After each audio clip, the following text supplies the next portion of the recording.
While we sleep, the guardians of the night take to the streets, having said goodbye to those they love. Each other knowing they may never say these words again, they face the evil that we run from. They dedicate their lives to those that would hate them because they wear the badge. They wear the badge not for the glory or recognition, but because they were born to honor the thin blue line. This is the LEO First Podcast. We'll talk to the men and women in law enforcement, those that have retired, and anyone who's impacted by law enforcement. We'll peel back the curtain, and you'll get the real stories. The good, the bad, and the ugly. Every law enforcement officer has a story to tell. Get ready to hear from the men and women who put their lives on the line every day for their communities and their country. Welcome to the LEO First Podcast. Now, here's your host, Michael Laidler. Hey everybody, it's your host, Michael Laidler, the host of the LEO First Podcast, and we are starting our day off early. This is the last week of July. By the time you hear this show episode, it's probably going to be August, maybe September, but nevertheless, I have another great guest on, and I know based on not just talking to him in the pre-show, but I've known him since 2015, give or take, 2016, and what I've seen as a person, as a man, as a spouse, like I've been impressed with, and I saw something on social media that he was doing, and I was like, you know what? I have to get him on the show. He has been in corrections now for 12 years. He started off as a correctional officer. He's now doing sports specialist, but not just that. He also just got his degree in marriage and family therapy, a master's degree. So that, you know, that's kind of different. We're not always thinking about that in law enforcement, especially corrections. He is married, 2 kids, and he has been doing MMA since 2010, 7-0. Now, if you guys know me, I will tell you that I am not a fighter in that sense. So when people tell me they do things like MMA and kickboxing and karate or anything that requires getting hit in the face, I'm like, yeah, I really am proud of you. I will come support you, but don't worry about me ever getting in the octagon or ever getting in any kind of roped area where it's just me and you. Don't worry about that.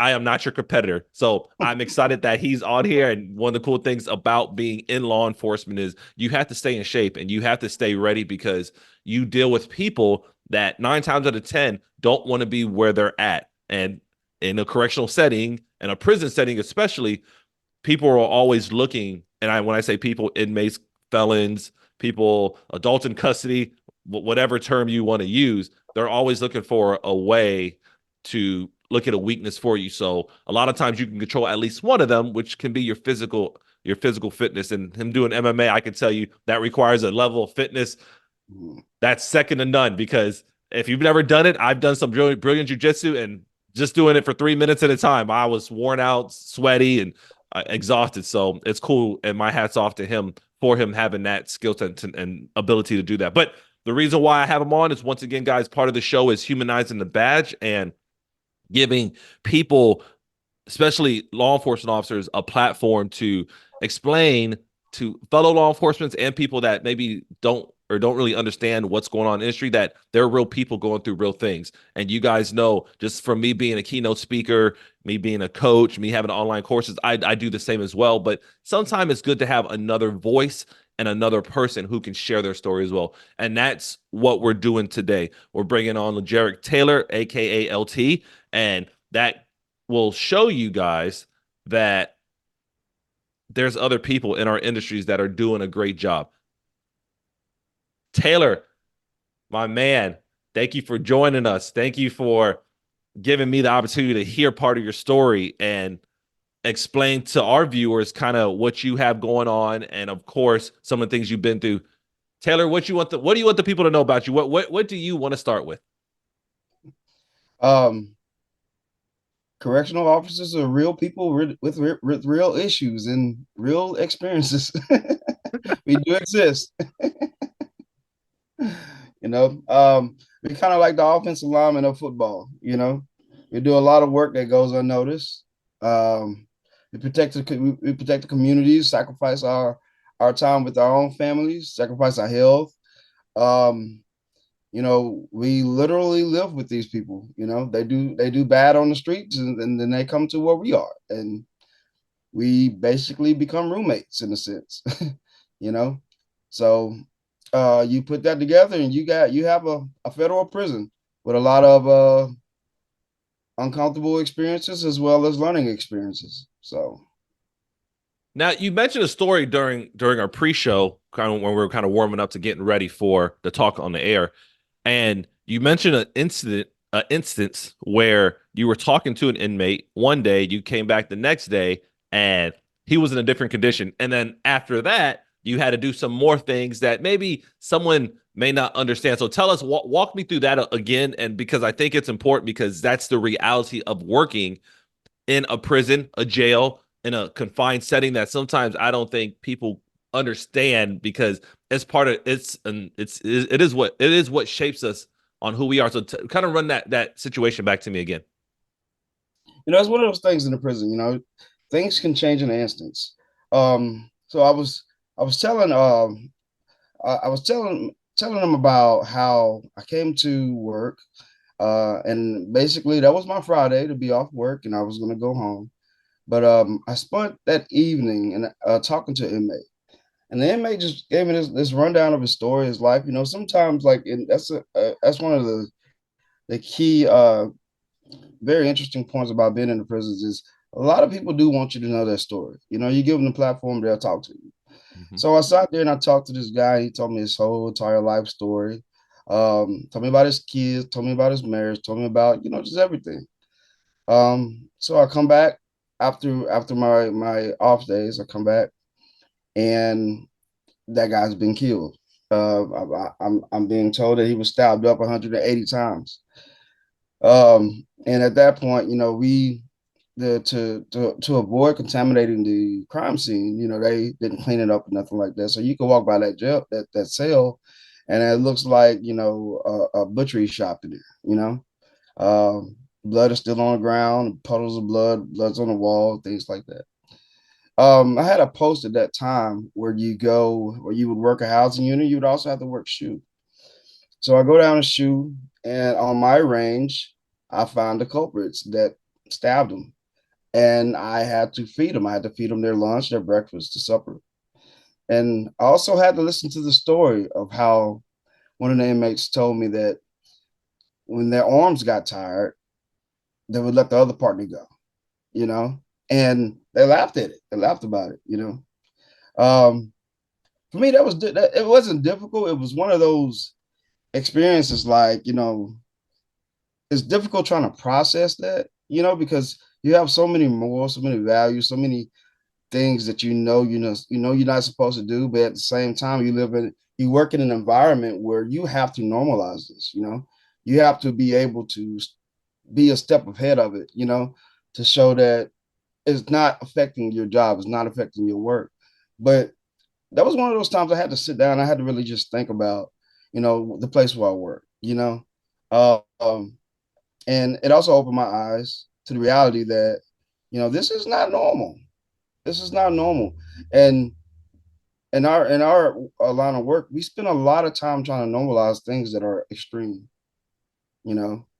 And at that point, it makes us numb to the things on the outside as well, And I don't think a lot of people take that into consideration to probably after retirement or, some people. I've had people when I posted I was doing marriage family therapy. I had some guys, you know, specifically. I had some older white guys, and I say that for a reason because um, we was talking about that whole fear concept earlier, and they said the person that has the least amount of fear, and like I said, they calculate fear through the fear of losing their jobs, the fear of confrontation, the fear of having to trying to find another job with the same benefits in the same area. And basically, they said, older white guys had a better chance at finding better jobs if they left the prison.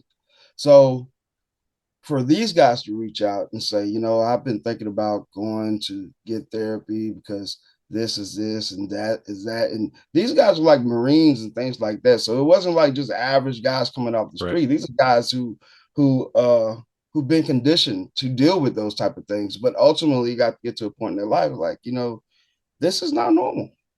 This is not normal, And that takes courage.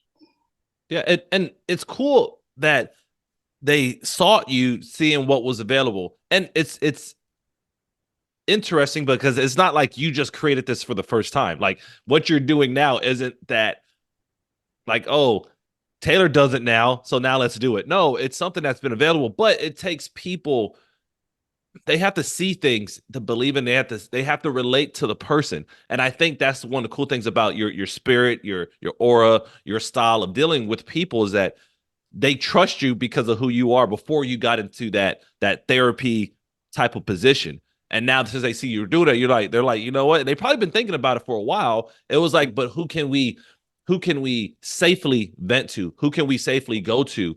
And that's one of the things about the show is like, hey, there's people out there that are doing very similar things as you were doing, but the goal is to get people to that destination. And one of the things that I know we kind of tease about if there's a study like empirical study. So if you're a professor or you're studying this kind of information, this might be something you want to do it. But we talked about like the divorce rate, um, how it correlates to people how they're seeing like certain violent like crimes and certain violent instances in the prison. Say like, I wonder, I'm with you, Taylor. Like, I wonder if people have studied that specifically in a prison setting. Not because we know there's all types of numbers and correlations with police officers and traumatic events, critical incidents. But I'm with you. I wonder if there's a specific study that deals with corrections and like divorce rates or depression or counseling. Like I wonder like how that kind of correlates. So for you, as you had studied more about marriage and family therapy, like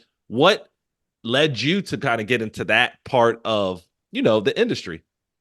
Well, in 2016, um, I well, yeah, 2015, I suffered a real serious knee injury, and I'm not gonna say stubborn, but I got this shirt that says honor pain. So I think that, that it goes along with my mentorship program. But basically, I always feel like you gotta, honor some of the things that cause you hardship, and that gets me in a lot of trouble. But anyway, I tore my quad tendon, and I thought that it wasn't something serious. I thought it would be okay. So about a month later, I had to go to self-defense training, and I went to self-defense training, and my knees just stopped working.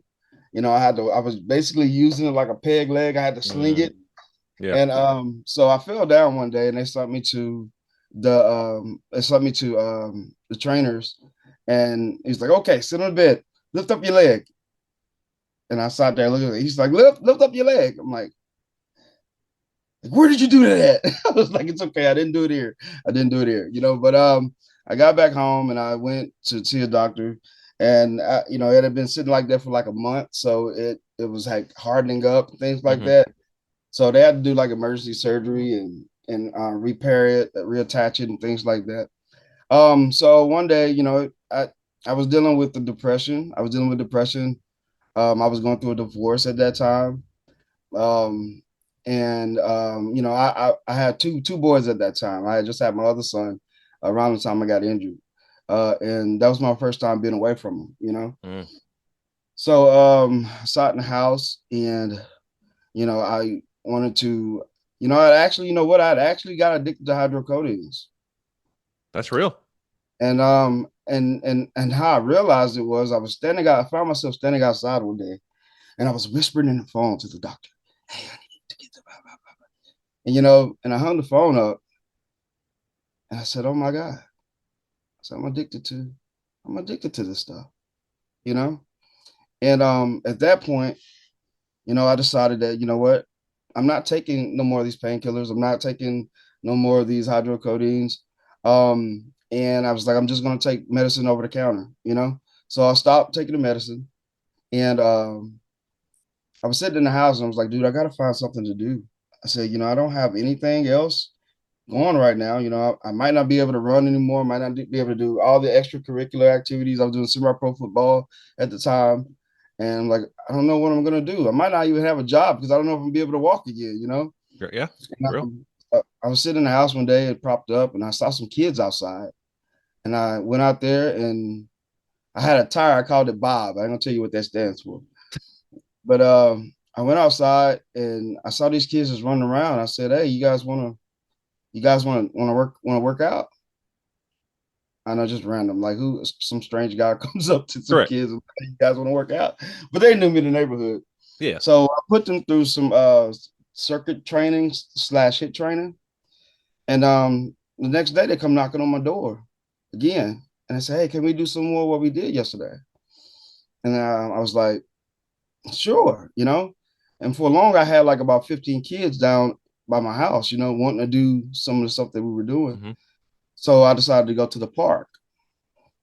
And next thing you know, I had like 20 kids come. And then it was up to like 30 kids out there. I had 30 kids at the park Mm-hmm. doing this circuit training and stuff like that. I'm talking about we're in Louisiana heat, Yeah. brilliant sunlight. Yeah. That's real These heat. kids are these kids are riding bicycles for miles at a time to come to get basically beat down in the heat. So anyway, I ran that program for about 2 years. I ended up having about over 100 kids from two different parishes, and that's the same as counties for people that don't live in Louisiana. Yeah. And after about 2 years or 3 years of running it, I realized I wasn't seeing the changes that I wanted to see. A lot of people do mentorship programs just to say they're doing something for the community, take a picture, look at what I'm doing, and then they leave the kids and don't see the kids no more after that. And even though that wasn't my way I wanted to deal with the kids, but I knew that, only doing it for like I was doing it once each quarter, I knew that wasn't enough. And what we call that in the mental health field is we wanted second order cybernetic change. Okay. First order is just kind of like recognizing that their issue. And but second order cybernetic change is when you incorporate the therapist in. And I was like, dude, I want I want that long-term change. So I said, you know what? 2019, I said, I'm gonna go back, I'm gonna go back to school. And they asked me, what do you want to go to school for? I'm like, therapy. And she was like, okay, what type of therapy? She was like, what do you like to do? I'm like, I like working with kids. And she said, well, it sounds like child and adolescence should be your focus. And so that's what I ended up signing up to do.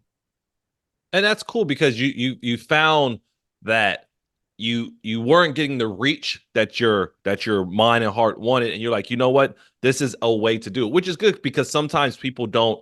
They're like, man, what else can I do? Or man, my impact isn't big enough, and they just settle for what's in front of them. Rather, you say, you know what, no, there has to be something. And going back to school and going back for something that once again maybe isn't the most glamorous things to go back for, you actually did because it's very needed. And obviously I know people that are, everybody struggles with something with their family and or marriage. So the fact that there's another person that's decided to do it, especially in the correctional field, because now you're not just bringing education to help, you're also bringing experience, which sometimes I know there's a gap. There's a lot of people that are educated in that area, but they haven't seen the bloody cells. They haven't had to feed the convicted felons who stabbed another convicted felon. Like people usually don't have that. So the fact that you now have that, I know it's beneficial to people. So if people were looking to find you and figure out things you're doing right now, how would they do that? And what are some things you have going on? My brother passed away in 2022 to suicide. And one of the things that I picked up on after a while was blogging. I started writing to myself. And I didn't realize how much writing out what I was feeling, how that made me feel. So eventually I started blogging. So I have this blog website, um, and it is kirk34.wixsite.com. And on there it's not for children eyes. It's not a PG-13 type of ordeal. It is a very raw concept of the life of a African American adult that's been through some things, that was fatherless, that's dealt with a ton of grief, you know, um, some injustice type of experiences. So it's like if you ever wonder what goes on in uh, a man's head, a black man's head, this will give you somewhat of a really in-depth idea. Okay. Like one of the things you said earlier, some people, a lot of people don't have the ability to articulate what we're talking about and things like that. Well, that's two of the things I wanted to bring together, our experiences and how to articulate it. Mhm. So, like I said, it's been a ton of growth for me there. I'm on Facebook. You can find me at the Jared Taylor on there. I'm just a clown, I joke around and things like that. I'm in about 2 months, 2 or 3 months, I will become a provisional licensed and marriage family therapist. So I do have a Facebook page for that, but I'm probably gonna end up changing it, so I won't put that out. But there will be a website, a Facebook page for that to find clients and things like that. So if you are interested, I do have a tele mental health site, and let me know if we can get something going. But yeah. No, so that's good. No, you got the blog, Facebook, and another Facebook type of page to help promote what you have going on. And so, folks, if you're trying to understand what goes through the mind of a black man with the correctional setting and just life in general, it's not for kids. Keep that in mind. He is giving you that warning. That's his disclaimer. So if you want the real raw truth behind his life and some things he's going through, check it out, because you might be surprised how much it relates to things you're going on, whether you're black, white, male, female. It doesn't married, single, divorce. You might be surprised how people's experiences relate a lot, and then you can see and hear, as you're probably doing right now on the podcast, how they relate to actual circumstances, and the fact that he's overcome things might be something that drives you to overcome what you have going on. Taylor, any final words? um I would say I would say I want to encourage my fellow law enforcement officers, guys. Hey, you guys, we're not Superman. you know we all need help, we all need understanding. It doesn't matter how we appear at work. That's our work face. But the true key to happiness is being in touch with your emotions. We're taught in that setting to suppress our emotions, you know, and what we're not able to do. A lot of people say, "Oh, you turn that off," and it's not possible to just turn things off when you get to the car, you know. And when it goes unrecognized and unnoticed, that's when other habits form, and then that's what causes issues in your life. So take care of your mental health as well as your physical health. And like we say, you want to come in, you want to leave the same way you came in. You want to leave the prison the same way you came in. And that means career and life wise. So I'll leave you with that.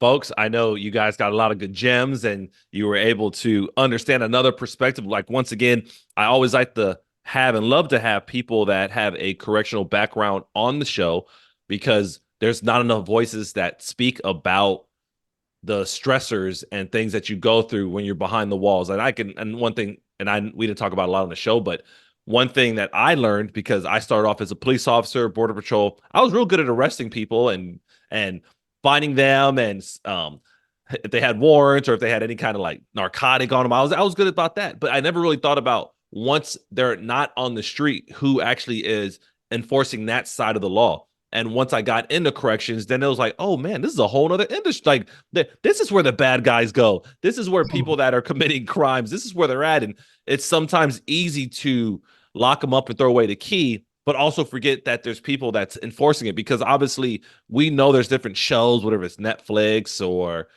anything that says, oh, you could probably keep inmates. No, most inmates, the reason why they're in the setting that they're in now is because they couldn't figure out how to follow the laws that were on the streets. So it's not like they get in prison and change. So somebody has to keep that going on. So people that are correctional settings, I love to have them on a lot for that reason, because they show that, hey, we're struggling too. You're not going to hear it as much because we're in a confined setting, but we're going through life just as much as anybody else. So If you guys liked what you heard, make sure you please share, like, comment on it, because this is the way we get out what all of us are going on.